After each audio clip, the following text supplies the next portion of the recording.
काला साया। यूं तो बनारस घाट अपनी खूबसूरती के लिए बहुत प्रचलित है, पर घाट के किनारे कई राज लिए बैठे हैं। ये कहानी शुरू होती है बनारस के घाट के पास बने ममता निवास से, जहाँ प्रिया लाल जोड़े में ममता के घर उसकी बहू बनकर आती है। आओ आओ बहू, घर को अपने पैरों से पवित्र करो। ममता घर की दहलीज पार कर ही रही होती है कि अचानक एक बहुत गंदी सी बास पूरे घर में फैल जाती है।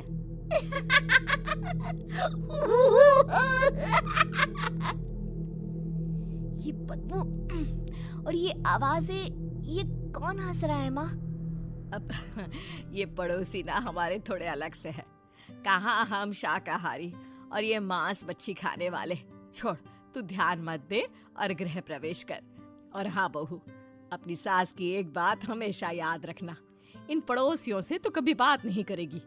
अच्छे लोग नहीं है ये। अपनी सास की ये बात मानेगी ना बेटा? हाँ माँ, जो आपकी मर्जी, मैं उनसे बात नहीं करूंगी। अगले दिन प्रिया अपनी पहली रसोई बनाने रसोई घर में जाती है।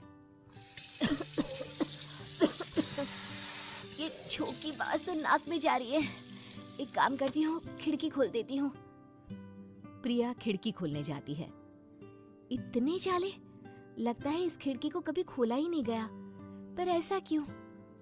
ओह, नॉन वेज की स्मेल आती होगी ना। 2 मिनट के लिए खोल लेती हूँ, फिर बंद कर दूंगी। प्रिया खिड़की खोलती है। खिड़की खोलते ही उसकी नजर सामने वाले घर की खिड़की पर पड़ती है, जहाँ एक लड़की खड़ी होती है। हाथों में मेहंदी, लाल रंग की साड़ी, बिल्कुल सजी धजी, मानो प्रिया की तरह ही वो भी नई नवेली बहू हो। वो प्रिया को देखकर मुस्कुराती है। हे भगवान, माँ ने तो इनसे बात करने को मना किया था। प्रिया फौरन ही खिड़की बंद कर देती है और तवे पर चढ़े रोटी की ओर देखने लगती है, पर वहाँ रोटी न होकर मछली पड़ी होती है। ये क्या? पहली ही रसोई में इतनी बड़ी गलती। हे भगवान, अब मैं क्या करूं?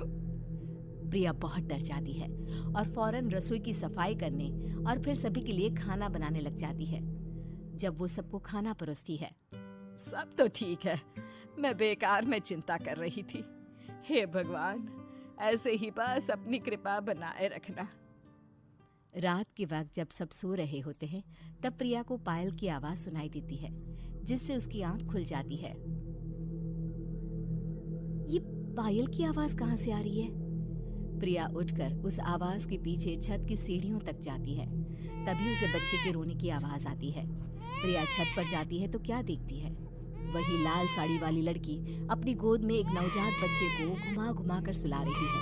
तभी प्रिया की नजर उसके पेट पर पड़ती है। ओह गॉड, ये तो प्रेग्नेंट भी है। सुनिए, बच्चा सो नहीं रहा है क्या? मैं कुछ मदद करूं? नहीं नहीं, आपके घर वालों को अच्छा नहीं लगेगा, मैं संभाल लूंगी। स्नेहा की गोद से बच्चा हाथ मारकर प्रिया की गोद में आने को छटपटाने लगता है। दोनों घर अगल बगल में बने होने के कारण प्रिया उस बच्चे को गोद में ले लेती है। प्रिया के पास आते ही वो सो जाता है। बच्चे का वो स्पर्श रात भर प्रिया भूल नहीं पाती और अगली सुबह वो छत पर कपड़े सुखा रही होती है। तभी उसे एक औरत इशारा करके बुलाती है। स्नेहा कह रही थी बाबू तुम्हारी गोद में आते ही सो गया। मैं गौरी, स्नेहा की माँ हूँ। बहू, घर आना, बाबू को खिला भी लेना। शाम को जब घर पर कोई नहीं रहता, बच्चे से मिलने के लिए प्रिया छिपकर अपनी पड़ोसन के घर चली जाती है और कुछ देर बच्चे को खिलाकर वापस लौट आती है। इसके कुछ दिन बाद ही प्रिया को पता चलता है कि वो माँ बनने वाली है। ममता की खुशी का ठिकाना नहीं रहता।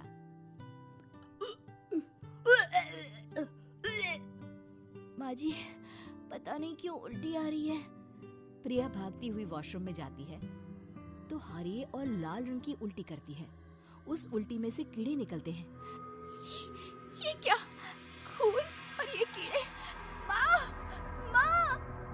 प्रिया की आवाज सुनकर ममता दौड़ कर आती है, पर बेसिन में कुछ नहीं होता। प्रिया हक्की बक्की रह जाती है। ये सब क्या हो रहा है?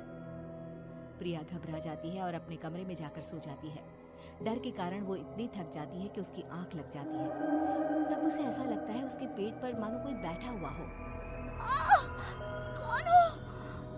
प्रिया के पेट पर एक 5 महीने की बच्ची बैठी हुई थी, जो बुरी तरह जली हुई थी। माँ, तुम ही मुझे लाई ना अपने पेट में।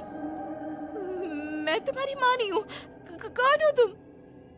माँ, देखो मैं जल गई बुरी तरह से। 6 महीने पेट में रहने को भी मुझे नहीं मिला। सहला दो ना माँ। बचाओ! बचाओ! माँ! ममता दौड़कर कमरे में आती है। प्रिया की बातें सुनकर वो सब समझ जाती है। तू कहीं बगल वाले घर में तो नहीं जाकर आई ना बहू? मुझे माफ कर दो, मैं गई थी माँ। उस घर में सब मरे हुए हैं बहू। कई साल पहले स्नेहा उस घर में बहू बनकर आई थी। कुछ ही दिन में वो एक बच्चे को जन्म देने वाली थी। पूरा घर बच्चे के आने की खुशी में खोया था कि एक दिन अचानक उस घर में आग लग गई। सब बुरी तरह जलकर मर गए। गौरी आज भी दादी बनने का इंतजार कर रही है और इसीलिए स्नेहा ने अपना अजन्मा बच्चा तुम्हारी कोख में डाल दिया। ममता ये कह रही होती है कि पीछे से उसके पैरों को एक बच्चा पकड़ लेता है। दादी, दादी। माँ, स्नेहा की गोद में यही बच्चा था। ये बच्चा कौन है फिर? तेरी मौत है।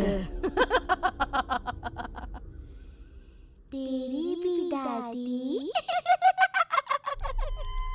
जिस चीज का ममता को डर था वही हो गया।